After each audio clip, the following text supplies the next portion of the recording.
I'm heard. You can I'm speak. heard. We can share a microphone. That's pretty good. See, yeah, it works out. It makes up the difference in height. How big my head looks though. So I gotta tell the heights there. Just wide. I gotta say, I almost cut. You're on the poster for this show. Yeah. I almost had to cut you off the poster because your head. It's like No, this OCD. He's sitting there with the This is laptop. the thing, And he's in a lot of steaming my through his pictures, ears. they minimize my head to be the same size as the other for the photo, and it looks really odd. Because when we do the face off, I see that photo and I'm like, oh my god, they're enormous. And then I get in front of them and it's like, oh, okay, that's that. Well, I was trying to usually I have like some things that I do. Like I'll line up the collarbone, I'll line up the nose, eyes, lips, chin. But you just throw all the fucking optics off because it's like you're all neck, then you get the head. Well, the one that I tried to do last when we were trying to fight in front of Dana White, whatever event that was. Yeah. My opponent pulled out medical issues. But in the face-off photo, because of the way they had to modify everything, my hand behind his head huge hand was enormous. Yeah, it was the size of his entire head. It was one of those just like, oh, they shrunk everything except for that. Which looked very odd. Yeah, but this is the game being the tallest welterweight ever. Or I was gonna say you must be right. Yeah, right up there, if I'm not mistaken. I can't It's think funny, of one off the top of my head, but here and you still. I know. He's still pretty tall. Sit up straight. Yeah, Like, I'm the same height as all you guys. You know what we should I'm do? slouching. Why don't we get him the case of beer to sit? I don't need to be tall. If there's anyone that doesn't need a booster seat, it's Trevor Gudde. So, But to be fair, it wasn't only. It's not a regular deal, and he's still out of height. To be fair, he wasn't the only one throwing off your Photoshop OCD right there. You had 4 people at 4 different heights, like 3-inch discrepancies So at least. So I throughout was matching up because it's you on the poster with Jack, and then it's also Zach Esab on the poster with his opponent Jacob Bone. Bone. They're all different heights. So on How that, tall is Jacob Bone? 6 feet he's listed as. What's his name? definitely not He's 6 like feet. 5'7", 5'8". Yeah, Tom. So I'm like trying to get you guys all that because because you guys are It's all like the in a singular row. bar. Yeah, exactly. This sucks. I hate it. And I was like, all right, I'm just not going to put the guys on the poster. This is the thing nobody told you when you were like, all right, you prepared for this weird Photoshop experience? It's crazy. Sometimes I'll match up nipples or belly buttons, but then like their body type, like long and lanky. It's crazy. You've given him a lot of headaches. You have. It's the people that don't see behind the scene the steam that comes out of his ears when, like, at 3 a.m. when he's just trying to fucking do the graphics. I just need him to be the same size. Yeah, we pitched me just taking this on like Friday night and Saturday. Just taking it? Actually, I think I have a can over there out to show. We won't break it, but it's when you and JoJo were on the beer can. Oh, right on. So you guys are on both sides, and it's like his head's he has like a fat, wide head. Yeah. And then you have like a tall, skinny head. Super fat head. As something that I didn't know was going to happen, that was one of the, you get into fighting for reasons, like whatnot. But like getting my face on a beer can was one of those where I was like, oh shit, that's pretty cool. Like, I didn't know that was going to happen. I just got tagged in it all of a sudden. It was like, oh man, I sent one of those to my dad. Did you send him one? Yeah, he loved it. You're a beer guy. Oh, absolutely. How did you like that? You're drinking a beer right now. I know. I mean, it's only Miller High Life this morning. Yeah, it's only Miller High Life. Yeah, no, I go sober 4 to 5 weeks out. So next week, exactly. Yeah. And until then, I don't drink. When I first started, I used to, I'd have a celebration day the moment before I had to go sober, where it's like, let's hit it, let's fucking roll. And it was a month to 5 weeks out, but you still have to have something where you got over that little hump, so you wouldn't desire it so much. But at this point, the moment I find out I have an opponent, beer doesn't taste the same anymore. There's like this acidic guilt to it, like the moment that I know I should be training harder. Gotcha.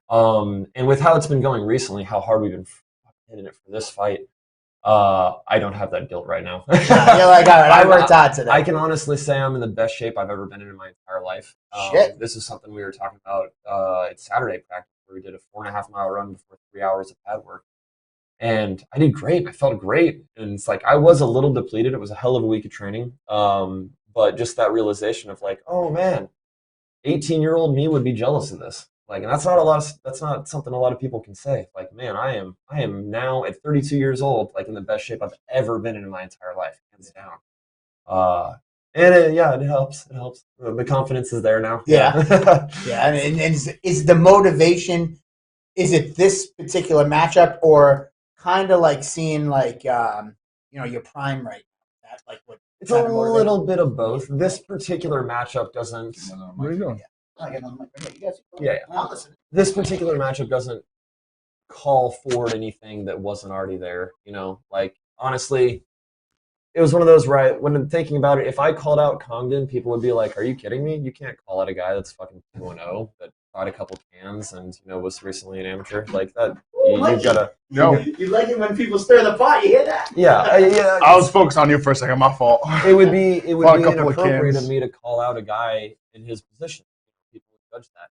But having somebody like him call me out, is like, oh, fuck yeah, cool. I mean, sweet, yeah, let's do it. I can't ask to fight somebody that's only got 2 fights, but if they call me out and he's a Cage Titans guy that people like, and it makes it kind of a high risk, low reward in a funny aspect, because I am expected to beat him by people that know me and know him.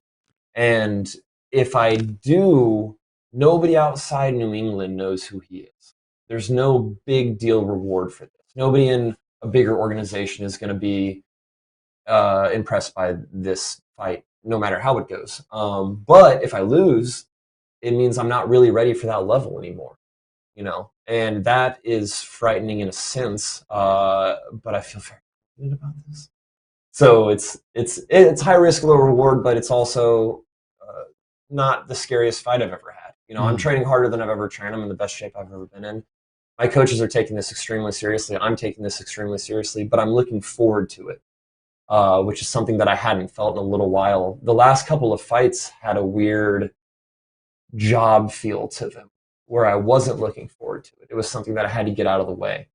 And this was the first one in a little while where it's like, oh my God, I can't wait for this. This is going to be a fucking blast. You think that was because you were fighting for the title? You were surging on that upper echelon? No. Put a little pressure on it? It was just where I was in life.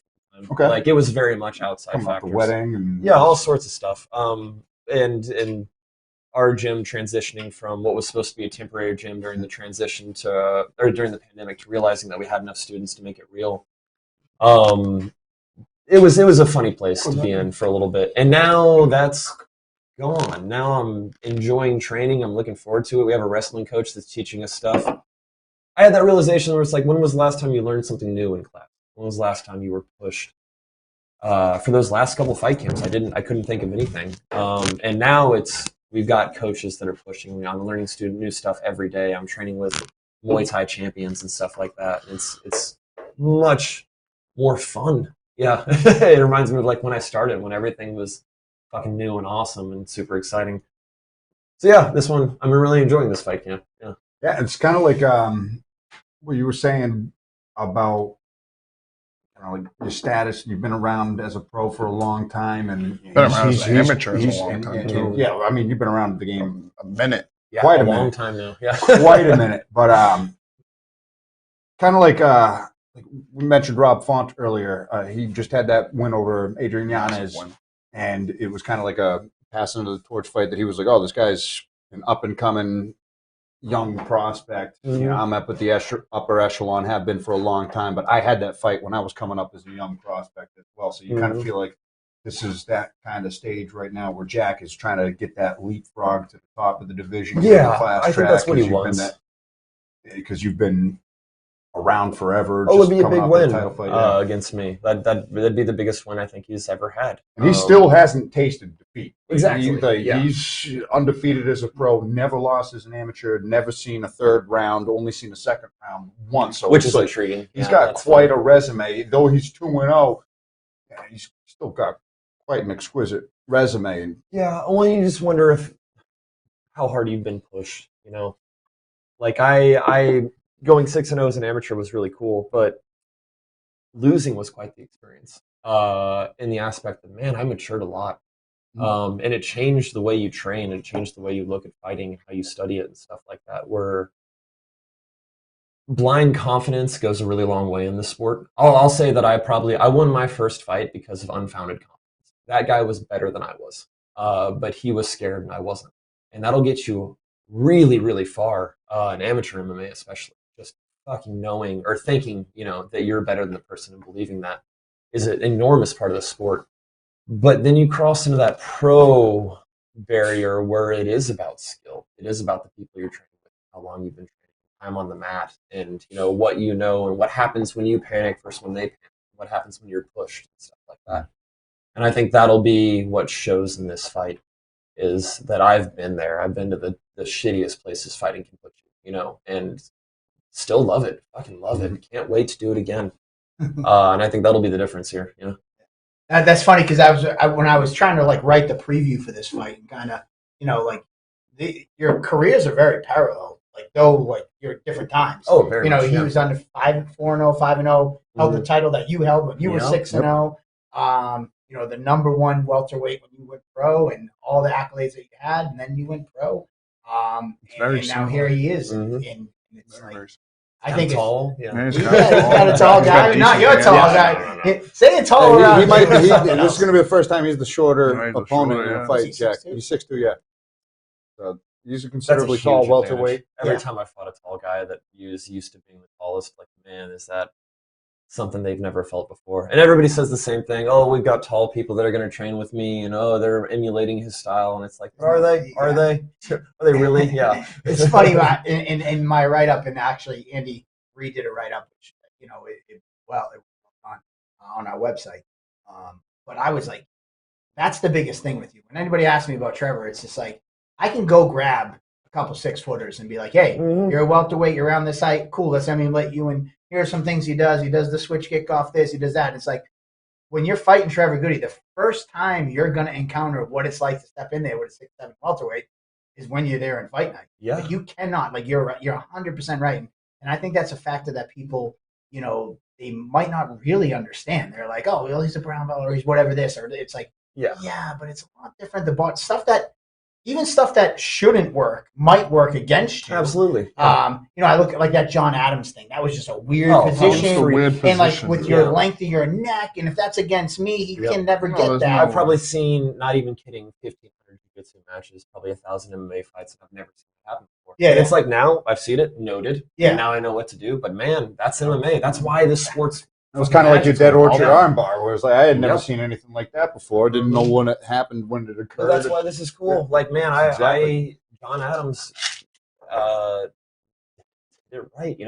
He threw something. Something.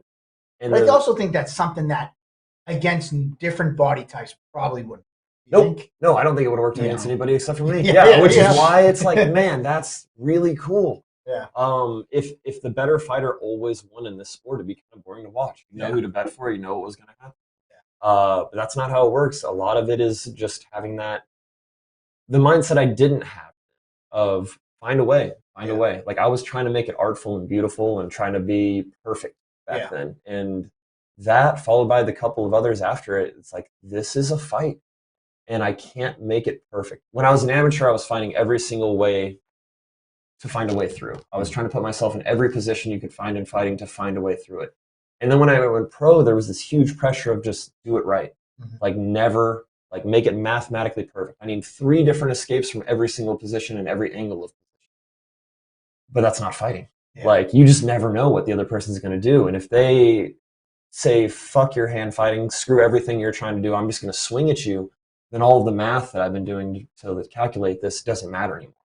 And that's the difference between, and it depends on who you're fighting. Fighting an intelligent fighter versus fighting somebody like Jack is going to be tough because the type of mind play that I use won't necessarily work.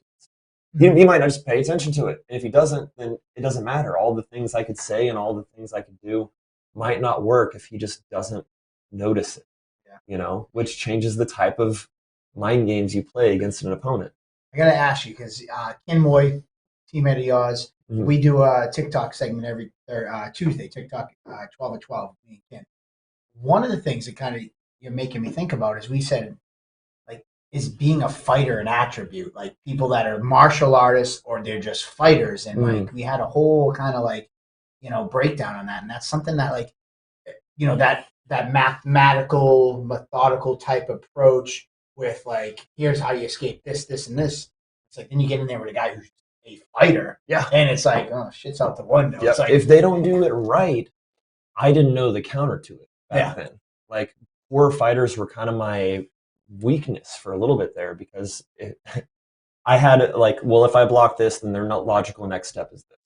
And if they ignore that and do whatever they want, then man, does that fuck up my game. And now it's a game of combining the science with the fight, making it beautiful and perfect, but it's also a fight. Like there is a violence in there that you have to embrace a little bit. Yeah. And it's different with everybody. I remember fighting Neil von Flater, and that was a beautiful fight. That was a mathematical fight. Back. Like, talk about another throwback of the face-offs. He actually brought a stool. But him But him and Matt Benia were two of my favorite fighters for a long time because of the way they thought about it. Another one of the I remember that Table Titans. You and Neil von Flater being here high live, high five, and playing chess, boxing together. You guys just Then we did all due respect. You guys nerded out on camera and then beat the crap out of each other. It was awesome. Yeah, I loved it. And it's kind of dawning on me right now, just seeing how friendly, how kindly you approach the fight game in a way. You're a savage in there, but you kind of Jack's kind of the same way. This is another one of the friendliest encounters of very dangerous people that I'm sitting back and calling. Like, you guys everything are both. I do is it's not nothing I've ever said on social media or in the fight game. I respect the shit out of absolutely anybody that'll walk into the cage, but I recognize that a large part of how you do this sport is stuff like that. I got fights because of Instagram comments. That's fucking dumb. I'm sorry. It's that drives me nuts that I had to my coaches told me I had to have an Instagram. I have to have a Facebook. I have to be present on that because that's how this sport works. It's dumb too. And I hate that. But it's real. I have to do it. And so I've talked shit on. You talk shit a couple. I've talked shit that I didn't believe in because it's a game. It's a fucking game. And I respect everybody that I've ever been in there with. If I ever meet them, I'll explain this to them as well. But I've stopped feeling bad about it because if it works, it works. If it doesn't work, it doesn't work. And I have no emotional ties to anything that I'm saying or doing. It is a game, and it's a game that I'm in there to win because that's my future. So I don't take any of it personally, and I'm not doing any of it personally unless it'll get in your head, and then I'm absolutely doing it personally. And fuck you, But until then, it's a social media thing. Yeah. And I don't admit to this because it throws, Shit, Jack's coming on too. Exactly. Yeah. So you mean it 100% the shit talk. Well, it's fine because I'm better than him, so it doesn't matter. Or is he just saying that? I know Jack is on, so without further ado, what's going on, my man? What up, gentlemen? How are we? On us, gentlemen. What's going on? What's going on, Jack Congdon? What's up? Just been chilling, observing you guys for the last few minutes here. So Trevor kind of alluded to he's not a big social media guy. You're not really much of a talker either. We dragged you on Table Titans a couple times. What's your approach to social media? I guess it's a topic because we're on it. How do you look at social media as a tool for your fighting? Do you seem to enjoy it? Do you not enjoy it? It's not really whether I enjoy it or not. Honestly, I don't really have the time for it. I work full time and then I get out and then I train. So social media is not really my main concern. I appreciate that you guys put out a bunch of great stuff, and I'll always repost that. But my main concern is just kind of training and getting better as a martial artist, as a person. So the social media stuff will just kind of come and reflect that. And it's not my main concern. Martial arts and fighting is the main concern. So with that being said, obviously this fight came together. You had a great post-fight call out. Trevor threw some stuff in the comments. What are you looking forward to in this match with Trevor? It's a unique challenge, man. I mean, you guys were talking about it before, but Trevor was very successful as an amateur, also a Cage Titans welterweight champ, undefeated there. He's been at the higher organizations, had success in Bellator, was just challenging for the Cage Titans Pro title. So, he's been to the higher levels, and that's where I'm trying to get. So in order to get there, I've got to knock off guys that have been there. And then that's outside of the obvious fact that at 6'7", he's an awkward puzzle at welterweight. But obviously, I'm as confident as ever that that my skill set matches up well with him, and I'm going to come out on top. So, back to you, Trevor. What's some things that stand out in Jack's game that you're interested in? You mentioned you think you're better everywhere, but what's some things that maybe that you're worried about, or that you just know you're going to run over? Nothing pops to mind. I'm trying to be nice. My wrestling. Don't be nice, dog. Stir this shit up. Stir this shit up. There's no need. My wrestling and my striking is at a level it's never been at before. My wrestling's always been good. My ground game speaks for itself. I don't need to even talk about that. But it's one of those where it's like, man, if it. We've talked with the coaches about, like, do we even take it to the ground? Like, is this one where I just get another submission real quick and make it look easy, or do we get to experiment with a little bit of stuff?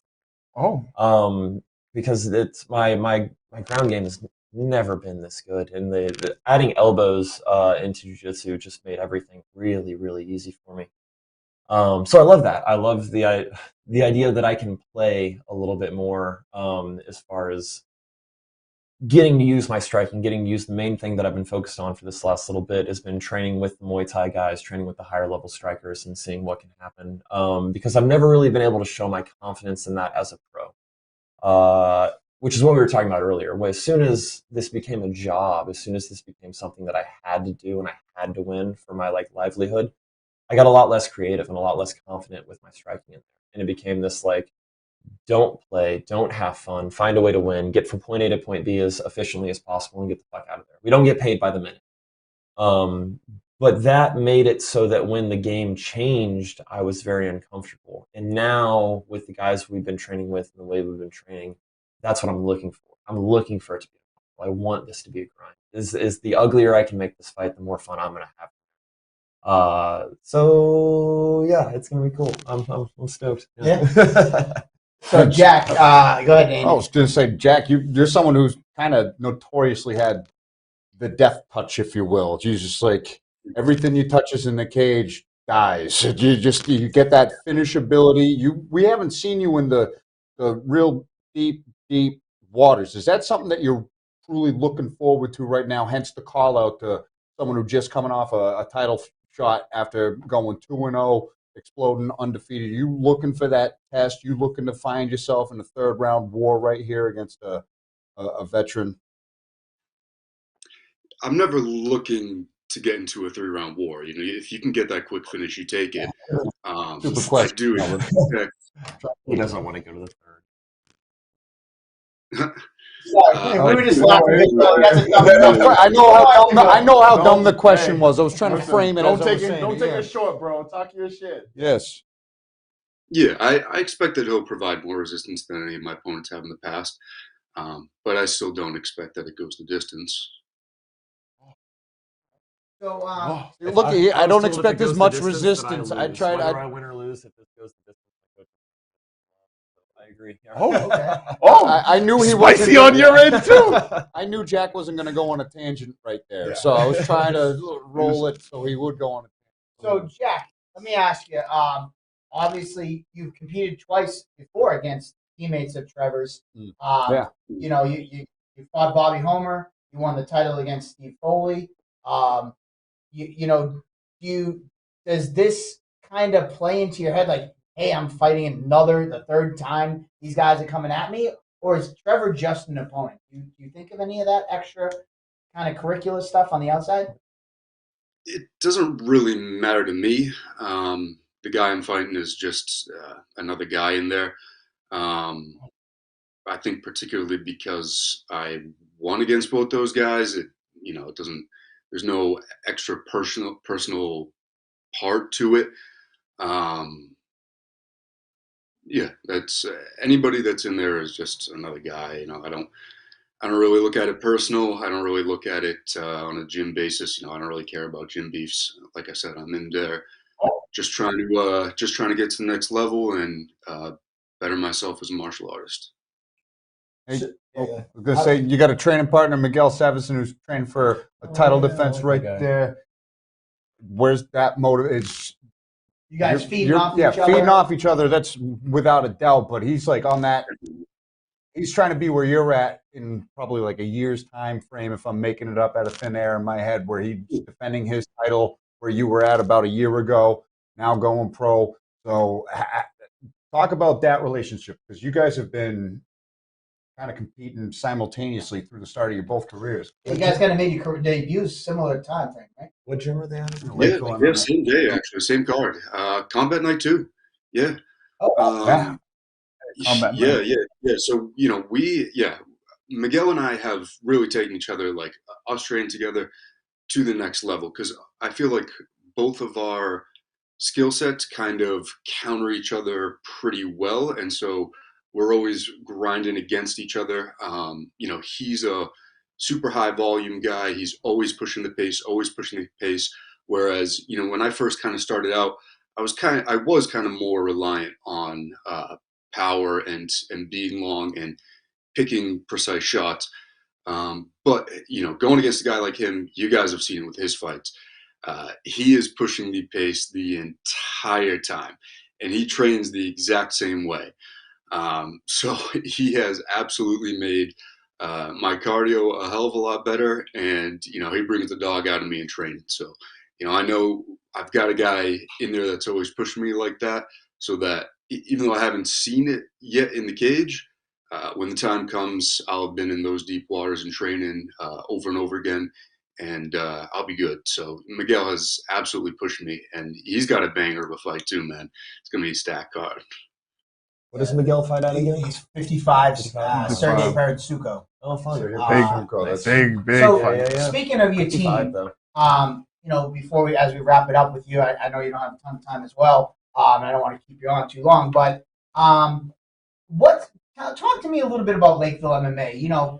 Probably 2 years ago, it was Justin Stevens kind of coming on, and as one of the first fighters. Xavier came through. Xavier Cardona, and you're kind of now leading the pack of Lakeville MMA.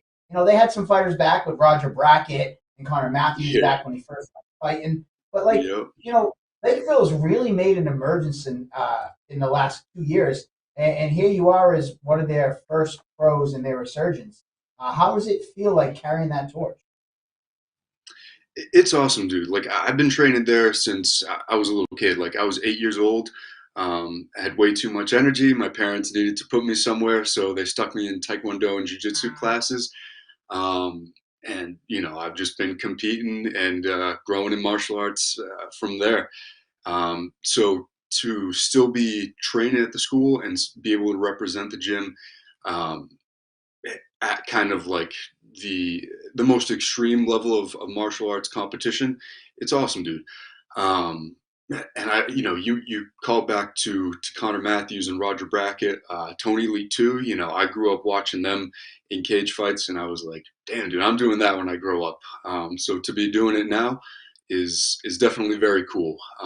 And I hope at the same time, it pushes other people to get better in their training, and 10 years down the line, I'm sure we're going to have a lot more monsters coming out of Lakeville MMA. The kids that are currently training there are beasts. No.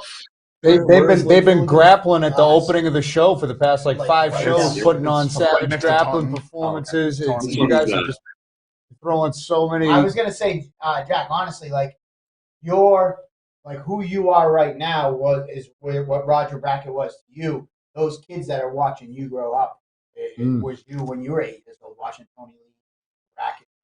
So you're inspiring a whole new wave. Very cool, very cool. Shout out Lakeville. Benjamin Lindsay's in the comments and Justin Simmons. Well, before we let you go, the floor is yours.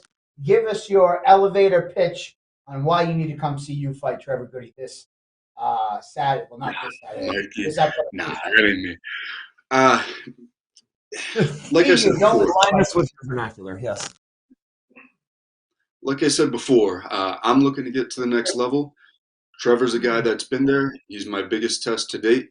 and I plan on going in there and with an opponent who can provide a challenge. I believe you're going to see the best version of myself, and I'm going to go out there and I'm going to secure the finish against a guy that's 6'7", very rangy, very tricky on the ground. But the bigger they are, the harder they fall. So it'll be exciting.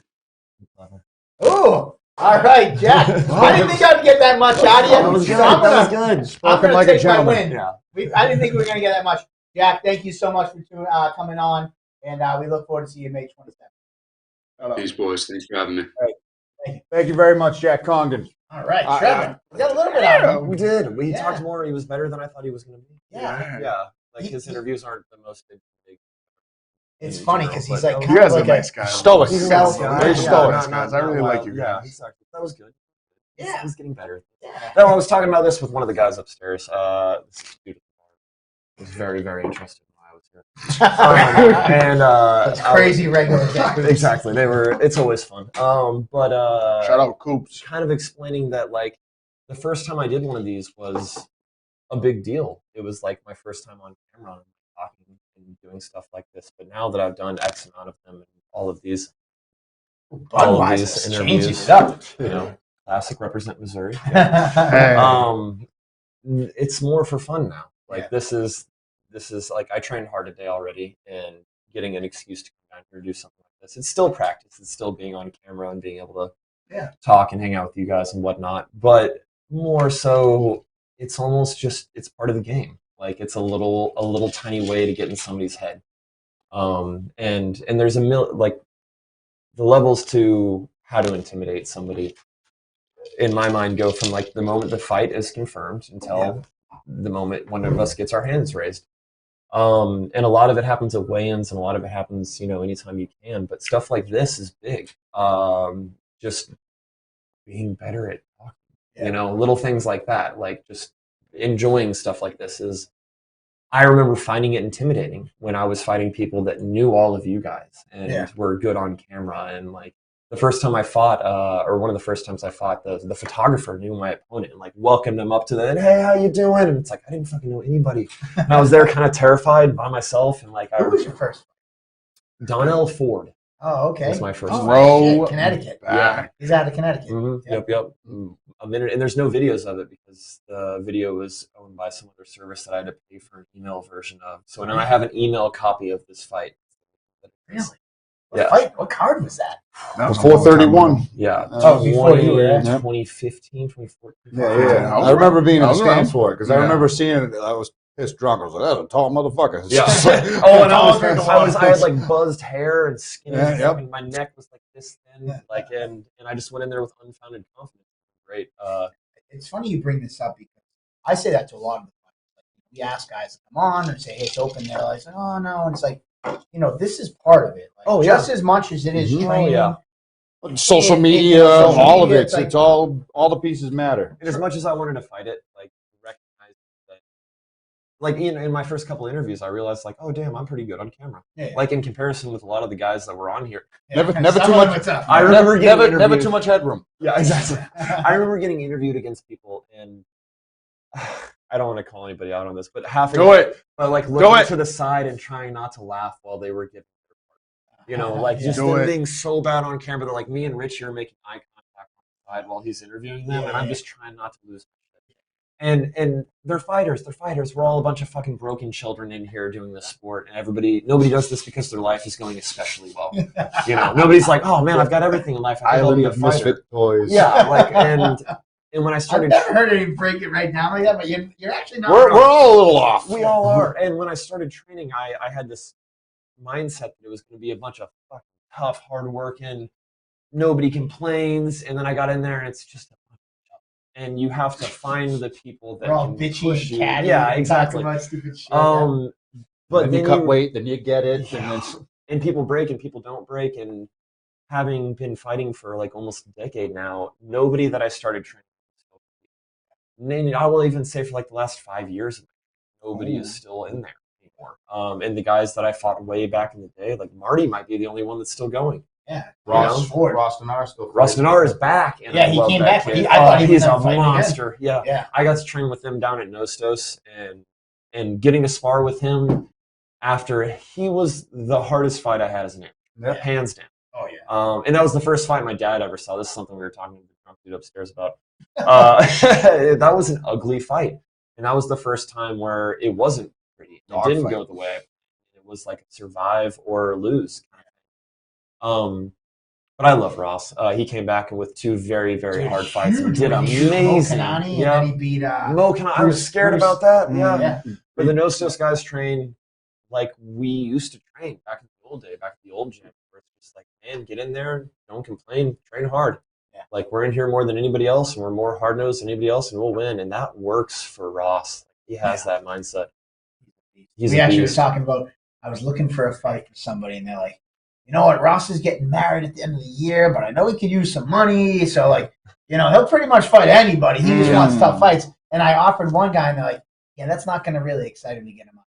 Like, unless you really want to throw money, probably going to beat the shit out of that He guy. wants a hard And, fight, and I respect the shit out of that. Ross is on the very, very small list of people that I wouldn't be terribly excited to fight again. It would be a blast, and I respect the shit out of him, and I like him a lot. But man, that was an ugly, hard fight. Who's on the short list? Oh, not a lot of them, but it's like I'll fight anybody I've ever fought before, without question. And I'll fight Ross again with all the respect in the world. I don't want to, I like him, but I would because I fought him before. Right? He's a 55. He shouldn't be a welterweight. But didn't you fight at 65? I fought my first 3 fights were catchweight at 65. Mm-hmm. Man, when I moved to Boston, I was probably 160 pounds in my height, like coming out of KC and all the shit I was going through there, and just partying and not sleeping. And MMA. I want to say it took me like 3 years to get up to like 185 from that. And you've really bulked up over the years. Oh, now. Yeah. Now I'm an adult. Now you got to actually cut weight. No, it's a hard Now you got to cut weight. Yeah. Because back in the day, I used to pitch you as fights. I'd be like, he's tall, but he only walks at 170. He's just like a string bean, and that's how I would pitch him. I'm like, and then now, like lately, you walk in. 195. Well, now we have. I was like, oh shit. Now we have Don in the UFC. Now we have guys at the highest level. Shout out Don. Don Shanus, brother. Big shout out. We have guys at the highest level, and we're figuring out. We have the UFC Performance Institute's rehydration techniques. We have their weight techniques. We have how they do all of this, and that has changed it. My cut against the guy I fought before, Giannetti, his coach, jiu-jitsu guy. Oh, Burl. Justin Burl. Yeah. Burl. That was a terrible cut. That was one of the worst cuts I've ever had. And you remember the other day, I was an asshole. You were grumpy. I was grumpy that one. I thought it was Giannetti. And he's like, fucking, I'm like, dude, do you want him here on weight or do you want him fucking, like, complain about an hour? No, I was he's 10 minutes late. I'm like, dude, it was comes bad. On weight. It was bad. It's funny. I actually was talking to Eric today. Yeah. This morning on my way to work. And we were talking about that. Yeah. I was like, yeah, man, he was like kind of a dick. And I said, he's normally pretty chill. He's like yelling at me about where his phone. I'm like, do you want him on weight or do you want him like, is the 10 minutes going to kill you? And then he showed up on weight. He showed up on weight and all their respect. And you were still mad. Part of that was a little bit of a game. Yeah. If I can make him feel bad about it. Okay. If I can, and that was a lot of it. Like make weight on time. I don't know. Yeah. I'm real particular about people making weight. That's part of the sport. You've never had any issues. I've never missed weight, and that was a miserable weight cut. Yeah. I remember I talked to Eric after that. On the phone. I was like, oh, everybody's good. He's like, oh man, that was hard. That was kind of eye opener. I was getting too big. My strength conditioning coach is one of my best friends and an amazing, amazing coach. But we had too much time to get ready for that, and I was too big. I see the photos. Same with the Giannetti fight. I was too big for that one. I see the photos of me at weigh-ins, and it's like, oh shit, that's not. It was crazy. I was huge. Yeah. But that's not. The rehydration didn't go well for the Burrell fight. To the point where I was cramping up in the car ride to the fight. Oh, wow. Which is like fucking red flags. Bad. And I never had anything like that. And we fixed it a little bit for the Giannetti fight, but I still didn't have, my brain wasn't there. Yeah. Like the confidence in it? Yeah, I did, but it didn't last. Like the confidence was still there, but my body, 2 minutes in, I took a deep breath and nothing came in. There was no blood was transferred to or no oxygen was transferred to the blood. And now we've changed all of it. And having gotten ready for this last fight that then fell through 2 days before, I got to do the full cut. I got to do the full cut with the new plan, with the UFC's fucking plan for how to cut weight, how to rehydrate. And I felt amazing. And I remember being so upset that it was performed. Yeah, and that's never, you're always upset. You always went through X amount of hell to get there. But there's always a little part of you that's like, oh, I got more time to get ready for this. And this was one of the first ones in a long time where I was like, no, fuck that. Yeah. Like, I am ready. And the coaches talked to me about it afterwards. There was a level up in that I'd never experienced before. Where, like I said before, I started loving it. Yeah. Like, man, I'm looking forward to training. I'm looking forward to learning new stuff, beating people in new ways, and elbowing faces off and all that. Like, oh, I can't wait. What do you think, Mikey? Yeah. Dude, man, I'm hyped. No bullshit. All jokes aside, like, you know, sometimes we don't see eye to eye, but I'm hyped to see you back in the cage, bro. You know what I mean? So even no matter what, it's fight night. After the fight's over, you know, I'm down to chill, down to hang out, hug it out, you know, whatever. This is a sport. It's a sport at the end of the day. Sometimes like, oh, fuck Mikey, da da da da da, and I'm like, all right, dude, yeah, it sounds good, but like, the end of the day, hype the fights. the end of the day, I'm trying to hype the fights. Not only that, hype the promotion. I love this place. Totally, yeah. I love that you're back and everything. So You fought his it's boy, awesome, man. I've And you never- fought someone that, you know what? I've close to never it. taken a single part. No, I've never actually had the He thought actually from said that, my- yeah. Oh, yeah. Like, Yeah. never in my entire life I had a single moment of review or anything. No, yeah, I Buy him a appreciate that, Buy man. him a Listen, beer. yeah. Dude, there's beers all over the We got table. plenty of beers. But we know there's always secret juice somewhere too. Yeah, You heard? You got the tequila. Oh, He likes the oh, hot oh, stuff. oh. Oh boy! Hey, whoa, whoa, Oh listen, god! Don't get you there's guys some words started. in the plans. Off camera, we're gonna talk. Well, anyways, Yeah, this is always- before we wrap it up, We also gotta say something too. After we do this little wrap up, but we also gotta, you know, what's today? Yeah, and what happened today? The Boston Marathon. Oh, yeah. We gotta Right, shout out the somebody's running Boston that. Marathon, the Yeah. runners. You see the Way to go, shirt? Helen. Mikey see was the there. shirt? He didn't run it, but he I was there. there. Listen, I was there in full support. It's oh, you have a friend who ran absolutely. it? I got a friend that. Oh, I the wish they girls in sent our crew, pictures, man. I think they did it in under 3 hours. Dude, that's so And crazy. she's married to my buddy Brandon, who's one of the music kids, one of the band kids that I first hung out with when I moved up here. Those were our first group of friends, were all these fucking folk punk, you know, I don't know, poor kids that played music, you know, and she's part of that crew but she's around people that smoke cigarettes and drink constantly, and she's a super athlete. Nice. And as somebody else in the group that can't smoke cigarettes and drink constantly, that like has to hang out with these people and do that, it's like, good way to go, Helen. Yeah, that's an extra level of like a little oomph when you got to turn down all the invites to shit, you know, focus every now and then. So it's the marathon is unreal. I sent Joe some pictures. I don't know if he can throw them up, but like it being there and just paying your respects and just watching these people just run towards the finish line. That was so he brought his dog. So I brought my dog because my dog's a Absolutely. therapy dog. So I was having, you know, some of the runners pet him. That's actually a runner. He's really cool. You know, it was just amazing just to be there and just, you know, they were just everywhere, man. We took the train in, which wasn't a great idea, but it is what it is. Oh, there you And go. that's as close as you can get to the finish line, obviously. And it's just amazing. And obviously, Becca's really short, so she couldn't really see. But I'm like over there, like, holy shit! Like this is just taking it all in.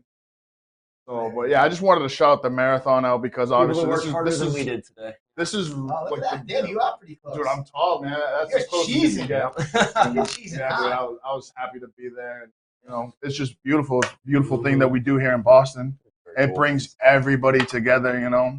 Shout out the first responders, all the medical team that was there. You know what I mean? And I was just happy to get that in.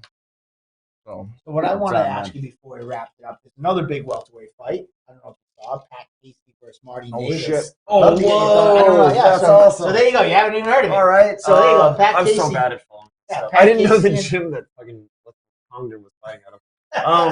Hey, whatever. That's what you Yeah, it's fine. But Pat Casey versus Casey Marty fought on Davis. the Bellator card. Yep, and he's a name that we kicked around for you Yep. before. And he goes any promotion you name. Yeah. UFC. hell no. That's where we're going next. You know, Bellator. I got water in my mouth. Anyways, Pat Casey's a name we actually kicked around for before. Yeah, Marty Davis is something we fought twice before. And I'll What do you fight think of that Marty matchup? again. We talked about that before. Yeah. I didn't want to fight Marty because I'd done it. Man, I love it. Because you guys shared the cage. You went the distance both times. Both times. Yeah. We spent a Once for a lot of title, time too. together. A lot of time Yeah, hugging each other. And 34 he was minutes. probably my favorite fighter as an amateur. Talk about having fun. And that's kind of what I anticipate against Congdon. Yeah. The shit toss is not going to work similar to how it didn't work with Marty. Yeah. You know, it's a different kind of mind game. But the way that Congdon's you play, not really like.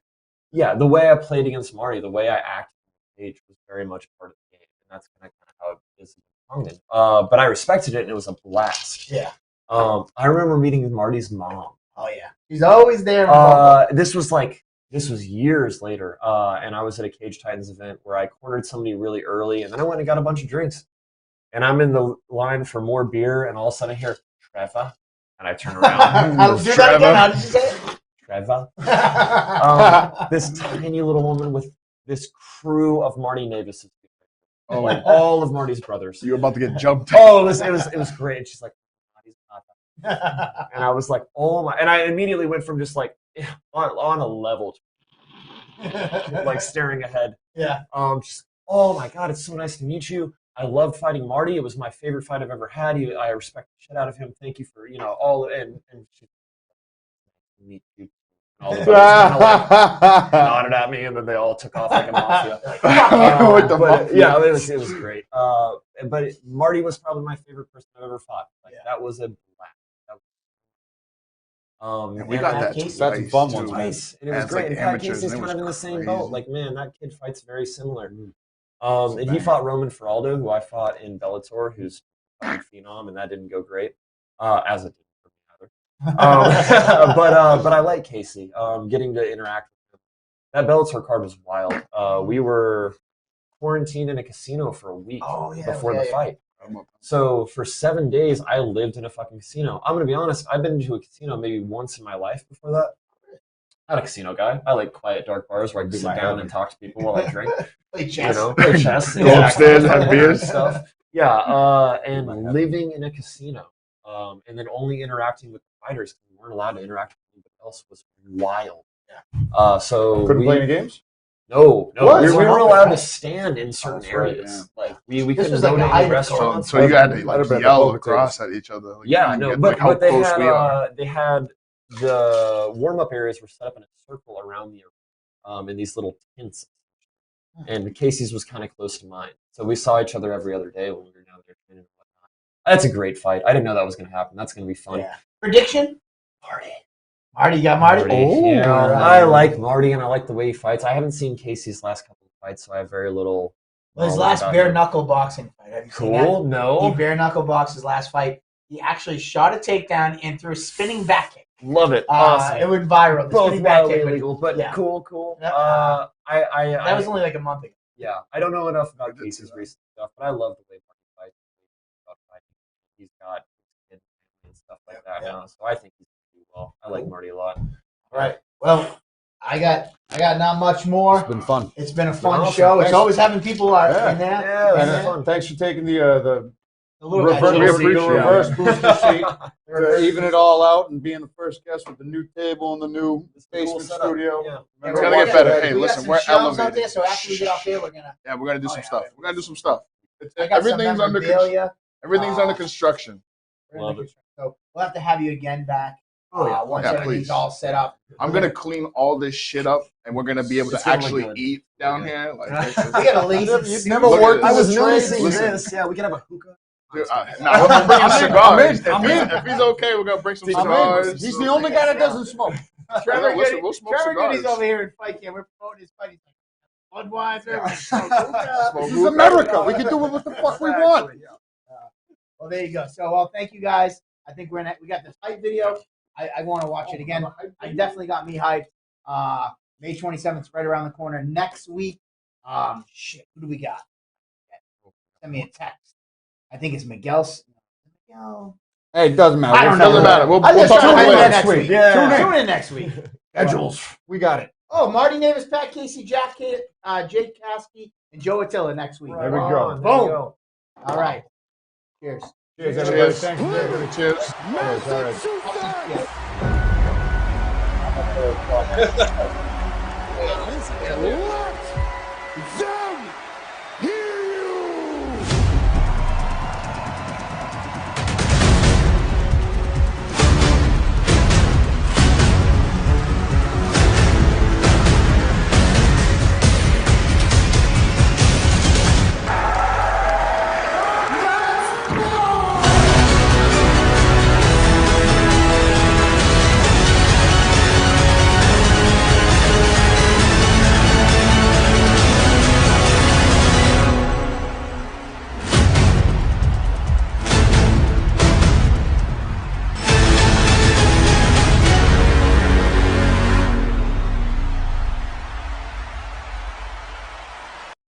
guys, get your tickets.